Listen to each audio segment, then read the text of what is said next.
আর এই মুহূর্তে যে খবরের দিকে নজর রাখবো, দুর্নীতির তদন্তে বিকাশ ভবনে সিবিআই প্রাথমিক শিক্ষক নিয়োগে দুর্নীতি, শিক্ষা দপ্তরে তথ্য সংগ্রহে সিবিআই এর তদন্তকারী আধিকারিকরা। এই মুহূর্তে যে ছবি আপনারা দেখতে পাচ্ছেন, দুর্নীতির তদন্তে বিকাশ ভবনে সিবিআই। আরো বিস্তারিত জানাবেন আমাদের প্রতিনিধি অর্ণব, এই মুহূর্তে আমাদের সঙ্গে রয়েছে। অর্ণব,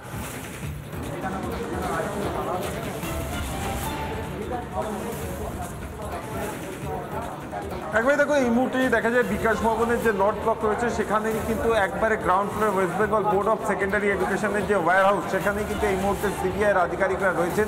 3 থেকে 4 জন সিবিআইয়ের আধিকারিক এবং 2 জনের মতো লোকাল উইটনেস এবং তার পাশাপাশি বিধাননগর নর্থ থানার যারা আধিকারিকরা, তারা কিন্তু এই ভিতরে, অর্থাৎ আমি দেখাতে বলবো ওয়াসিমকে, যে এই যে ভিতরে দরজার ভিতরে কিন্তু তাদের তল্লাশি অভিযান চলছে। এই যে বিল্ডিংটি, এই যে ওয়্যার হাউসটি, এই ওয়্যার হাউসটি কিন্তু প্রায় 2 বছর ধরে সিল করা অবস্থায় ছিল।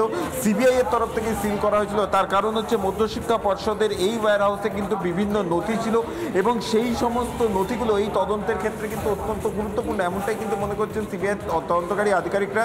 তাই কিন্তু এটাকে প্রায় 2 বছর ধরে কিন্তু সেটাকে সিল করে রাখা হয়েছিল। তারপর কিন্তু আজকে কিন্তু সিবিআই এর যারা আধিকারিকরা তারা কিন্তু আসেন, আসবার পরে কিন্তু এই সিল খোলা হয়। সিল খোলার পর কিন্তু তারা ভিতরে ঢুকেছেন এবং এই মুহূর্তে বিধাননগর নর্থ থানা, সিবিআই এবং 2 জন লোকাল উইটনেস, এরা কিন্তু এই মুহূর্তে এই ওয়্যার হাউসের ভিতরে রয়েছেন। মূলত তদন্তের ক্ষেত্রে তদন্ত এগোনোর ফলে বেশ কিছু স্পেসিফিক ডকুমেন্টসের দরকার হয়েছে এবং সেই ডকুমেন্টসগুলো এখানে আছে বলে কিন্তু তদন্তকারী আধিকারিকরা মনে করছেন এবং সেই জন্যই কিন্তু এই মুহূর্তে ভিতরে কিন্তু তারা উপস্থিত রয়েছেন। সিবিআই যিনি তদন্তকারী আধিকারিক তিনি উপস্থিত রয়েছেন। এছাড়াও তার সঙ্গে তার যারা অ্যাসোসিয়েট অফিসাররা তারাও কিন্তু এসেছে। তল্লাশি অভিযান চলছে, প্রায় 1 ঘন্টা 20 মিনিট অতিক্রান্ত।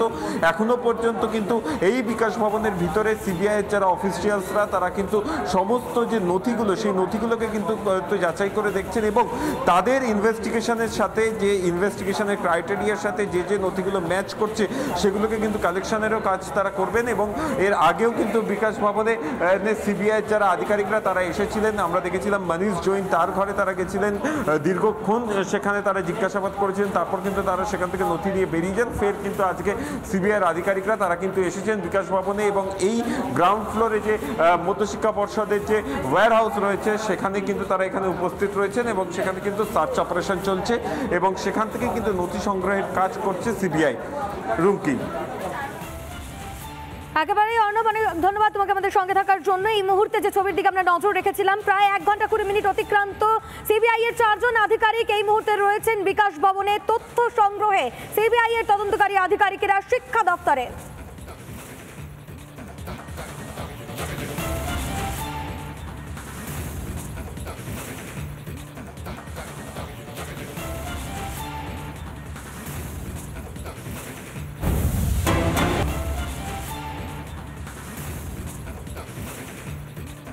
ফুটপাথ দখল মুক্ত করতে অভিযান, আজও অভিযান চলেছে একাধিক জায়গায়। এই মুহূর্তে 6টি উইন্ডোর মাধ্যমে সেই সমস্ত জায়গার ছবি আপনারা দেখতে পাচ্ছেন। বুলডোজার দিয়ে নিউ টাউন বেহালায় চলেছে উচ্ছেদ অভিযান।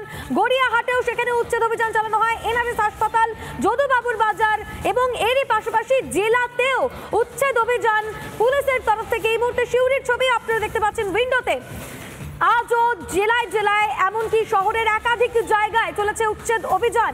ফুটপাথ দখল মুক্ত করতে উচ্ছেদ অভিযান পুরসভা এবং পুলিশ প্রশাসনের। গতকাল আমরা দেখেছিলাম গড়িয়াহাট সহ একাধিক জায়গায় উচ্ছেদ অভিযান এবং আজও নিউ টাউন, বেহালা, গড়িয়াহাট, এনআরএস হাসপাতাল, যদুবাবুর বাজারেও আজ উচ্ছেদ অভিযান। সল্টলেকেও উচ্ছেদ অভিযান চলেছে ফুটপাথ দখল মুক্ত করতে। সেই ছবিও আমরা আপনাদের দেখাবো এই মুহূর্তে। সেই ছবি আপনারা দেখতে পাচ্ছেন। সল্টলেকে চলছে উচ্ছেদ অভিযান বুলডোজার দিয়ে, অর্থাৎ জেসিবি দিয়ে এই মুহূর্তে উচ্ছেদ অভিযান চালানো হচ্ছে। যে অস্থায়ী দোকান রয়েছে সেই দোকানগুলিকে সরিয়ে দেওয়ার কাজ চলছে। ফুটপাথ দখল মুক্ত করতে মুখ্যমন্ত্রী মমতা বন্দ্যোপাধ্যায় তিনি ক্ষোভ প্রকাশ করেন এবং তারপরেই গতকাল থেকেই আমরা দেখতে পাচ্ছি বিভিন্ন জায়গায় এই উচ্ছেদ অভিযান চলছে। এই মুহূর্তে নিউ টাউনের ছবি আপনারা দেখতে পাচ্ছেন। নিউ টাউনে উচ্ছেদে বুলডোজার।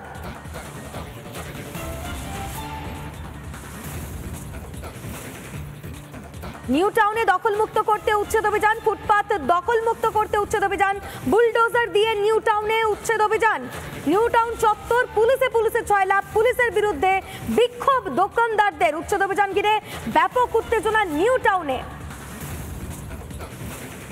এবং আপনাদের 11 জনকে আমাদের অ্যালটমেন্ট লেটার দেওয়া আছে। আপনারা অ্যালটমেন্ট লেটার নেননি এবং সিসিটি মার্কেটে শিফট করেননি। আপনাদেরকে আমি অনুরোধ করছি সিওএনকেডিএ হিসাবে আপনাদের আজকে আপনারা এই জমায়েত করে এইরকম ভাবে ডিস্টার্ব করছেন সরকারি কাজে এবং আপনাদের যে পুনর্বাসনের ব্যবস্থা আপনারা জানেন যে আমরা নিউ টাউন থেকে এখনো পর্যন্ত কাউকে কোনো এই মুহূর্তে নিউ টাউনের ছবি আপনারা দেখতে পাচ্ছেন, যেখানে এলাকায় পুলিশের মাইকিং এবং উচ্ছেদ অভিযান বুলডোজার নিয়ে। সেখান থেকেই আমাদের প্রতিনিধি অনুপমের বিশেষ প্রতিবেদন দেখুন। কেডিএর তরফে অবশেষে বুলডোজার দিয়ে অ্যাকশন এরিয়া 1 রাজারহাট নিউ টাউনে যে দখল করা জায়গা দোকান ছিল সেটা ভাঙার কাজ শুরু হলো। এই মুহূর্তে আমরা দেখতে পাচ্ছি বুলডোজার দিয়ে একের পর এক দোকান সেগুলো ভাঙার কাজ শুরু হলো। দীর্ঘ সময় ধরে টালবাহানা চলছিল।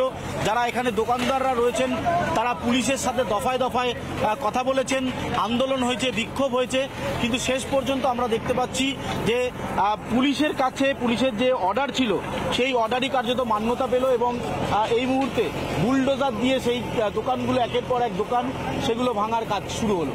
ফলে এই যে দোকানগুলো ভাঙা হবে বলে বারবার একটা নোটিশ তারা দিয়ে যাচ্ছিলেন, এমনকি গতকাল এনকেডিএর তরফে মাইকিং পর্যন্ত করা হয় এবং সেই মাইকিংয়ের পর তারা কিন্তু বারবার অনুরোধ করেছিলেন এই যে ফুটপাতে যে জায়গাটা রয়েছে যেখানে দখল করে রেখেছিল দীর্ঘ সময় ধরে 15 বছর 20 বছর, এই যে অংশটা সেই অংশটাই কিন্তু এই মুহূর্তে আমরা দেখতে পাচ্ছি যে দখল করা জায়গা, সেই দখল করা জায়গায় কিন্তু দফায় দফায় বিক্ষোভের পর অবশেষে এটা কিন্তু পরিষ্কার করে দেওয়ার কাজ ইতিমধ্যেই পুলিশ শুরু করল।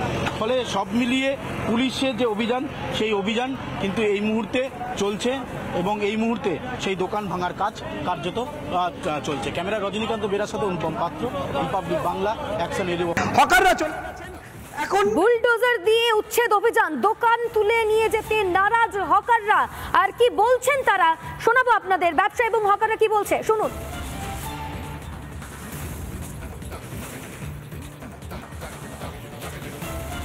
আগে 1.5 বছর ধরে চলছে, এইটা আগে ছিল না। পুলিশ কি বললো আপনাদের? আপনারা পুলিশের সাথে কথা বললেন, পুলিশ কি বলছে? পুলিশ বলছে যে ভালো মনে বলছে তোমরা চলে যাও, সব জায়গায় মুখ্যমন্ত্রী অ্যানাউন্সমেন্ট করেছে, কিন্তু মুখ্যমন্ত্রী বারংবার যে কথাটা আমি বলছি মুখ্যমন্ত্রী এরা শুনছে না। মুখ্যমন্ত্রী কোনোদিনের জন্যই বলেনি যে হকার উচ্ছেদ করার জন্য। মুখ্যমন্ত্রী বলেছে ভালো করে ফুটপাথ থেকে বানানোর জন্য, ফুটপাথ ছেড়ে যতটুকু জায়গা থাকবে তার থেকে হকারদেরকে ভালোভাবে সুষ্ঠু করে বানিয়ে দেওয়ার জন্য। সেইটা কোনোদিনই শুনছে না। তাদের কাছে বক্তব্য খালি করো, খালি করার কথা মুখ্যমন্ত্রী বলিনি। আমি মুখ্যমন্ত্রী ডাইরেক্ট বলছি, আমি কথাগুলো শুনুক। কোনোদিনও মুখ্যমন্ত্রী বলিনি এই কথা। মুখ্যমন্ত্রী 5টা দুর্নীতির জন্য বলেছে, পুকুর ভরাট, খালের ধার, পাড়ার মধ্যে ঘর, বাড়ি, বিল্ডিং, এইসবগুলো নিয়ে বলেছে। এটা তো আপনাদের মানে রুজি রুটি, এটা বন্ধ হয়ে গেলে কি হবে? আর কোনো যাওয়ার রাস্তা নেই। যেখানে জায়গা দিচ্ছে সেখানে কিন্তু কারা বসিয়েছে? কারা বসে আমার নিজের থেকে ফাঁকা জায়গা নিজের থেকে বসতে এসেছে। বছর বসেছেন? আমি বসে আছি 15 বছর। এখন পুলিশ কি বলছে? এখন বলছে উঠে যেতে। কি করবেন? 15 বছর কেউ পাওয়া যায়নি। 1.5 বছর ধরে এটা চলছে। এখানে অম্বুজা প্রজেক্ট করতে আসার পর থেকে এটা বেশি করে স্বীকৃতি দিয়ে পুলিশ, এনকেডিএ, হিডকো এর সবাইকে নিয়ে সার্ভে করে হকার স্বীকৃতি দিয়েই হকারদেরকে এখান থেকে সরিয়ে কোথাও পুনর্বাসন দেওয়ার কথা ছিল।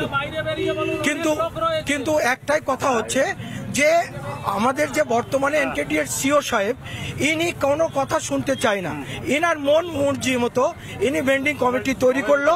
হকার যারা যে পুনর্বাসন যেগুলো দিয়েছে সেখানে একটু যদি সার্ভে করা যায় তাহলে আপনি সেখানে দেখতে পাবেন যে হকার ছাড়া নতুন হকারদেরকে বেশি সেখানে শিফটিং করা হয়েছে। বাদ বাকি যে পুরনো হকারগুলো যেগুলো ওদের কথা মতন চলে না, তাদের হকার ছাড়া তাদেরকে ওই জায়গাটায় দেওয়ার কোনো মতিগতি নেই। আর সবসময় তার একটাই বক্তব্য হচ্ছে তিনি পার্টি লেভেলকে, মানে আজকের দিনে বর্তমানে যে আমাদের পার্টি লেভেলটা আছে, ওনার বক্তব্য হচ্ছে সবসময় পার্টি লেভেলটাকে জড়িয়ে আজকে বদনামি করার একটা প্ল্যানের জায়গাটা নিয়ে যাচ্ছে। গতকাল মাইকিং করা হয়েছে, আজকে 12টার মধ্যে এই দোকানগুলোকে তুলে নিয়ে যেতে হবে, তা না হলে তারা তুলে নিয়ে যাবে, এনকেডি ভেঙে দেবে। এটা কালকের রেজাল্ট। কি কারণে? ফুটপাত দখল করে আছি, আর অন্য কোনো কারণে। এই কারণে আপনাদের দোকান ভাঙতে হবে এটা বলেনি, আপনাদের জানানো যাইতেছে দোকান ছেড়ে দিতে হবে, কোনো রিজন নাই। তার পুরো কারণ উল্লেখ করা না, কোনো কারণ উল্লেখ নেই। ওদের প্রশ্ন 31শে মার্চ গেল, 31শে জুন চলে এসছে, আপনি দোকান কমপ্লিট করতে পারলেন না। উনি নিজে মুখে বলেছে সমস্ত দোকানদাররা টেম্পোরারি যতদিনে না শিফটিং হয় ততদিন ওখানে তারা দোকানদারি করবে। তাই যদি হয় তাহলে আপনি আবার আজকে মাইকিং করলেন কেন? বন্দ্যোপাধ্যায় বলেনি উচ্ছেদ করে দাও, কিন্তু আমাদের এইখানে না সমস্ত জায়গায় যেভাবে পরিকল্পনা চলে উচ্ছেদের পরিকল্পনা চলছে, কিন্তু মমতা বন্দ্যোপাধ্যায় অ্যাকচুয়ালি বলেনি যে এদের একদম উচ্ছেদ করে ঘরে তুলে দাও। আমরা চাই মমতা বন্দ্যোপাধ্যায় যে কথাটা বলেছে যে এদের একটা জায়গা, সীমিত জায়গা করে অন্তত তাদের রুটি রোজগারটা করে খেতে পারে, সন্তান বাচ্চা কাচ্চা নিয়ে খেতে পারে, এরকম কিছু একটা করে দেওয়া। সেরকম কিছু পরিকল্পনা করলে আমরা সবচেয়ে খুশি। আমরা হকার, আমরা দোকানদারি ছাড়া আর কিছু বুঝি না। আমাদের হকার সংগ্রাম কমিটি বা হকারদেরকে উচ্ছেদ করার কথা দিদি কখনো বলেনি। আমাদের এইটাই হয়েছে বক্তব্য যে আমরা এইটাই হয়েছে আমাদের রোজ রুটি। আমাদের যদি এই দোকান না থাকে আমাদের বাল বাচ্চা না খাইয়ে মরে যাবে বলে একা এই দোকান ভাঙতে ভাঙতে আমরা নিজেরা সরিয়ে নিতাম, যদিও কিন্তু তার আগেই পুরোপুরি শেষ করে দিল। এখন কি করবো নিজেরাই। আমি 21 বছর থেকে আছি। দোকান তো আমাদের এখানে 45টা দোকান ছিল, সব ভাঙলো, সব ভেঙে দিল। পুলিশ কি বলছে, সময় দিয়েছিল? 1 ঘন্টা সময় স্যার, 1 ঘন্টা সময় আমরা কি করবো? কিসের দোকান ছিল? দুধ টুধ সব রাস্তায় দেখুন পড়ে আছে। কিসের দোকান ছিল? চা পান বিড়ি সিগারেট। এখন তো জানি না কি হবে। আপনি কোথায় থাকেন দাদা? আমি এই বাগমারিতে থাকি। এখানে দোকানটা কে দিয়েছিল আপনাকে? কেউ না, আমরা ফাঁকা জমি 21 বছর আগে পুরো ফাঁকা ছিল, তখন করেছিলাম। কোনো কাজকর্ম পাইনি, কি করবো, রাস্তায় একটা দোকান করে খাচ্ছিল। New town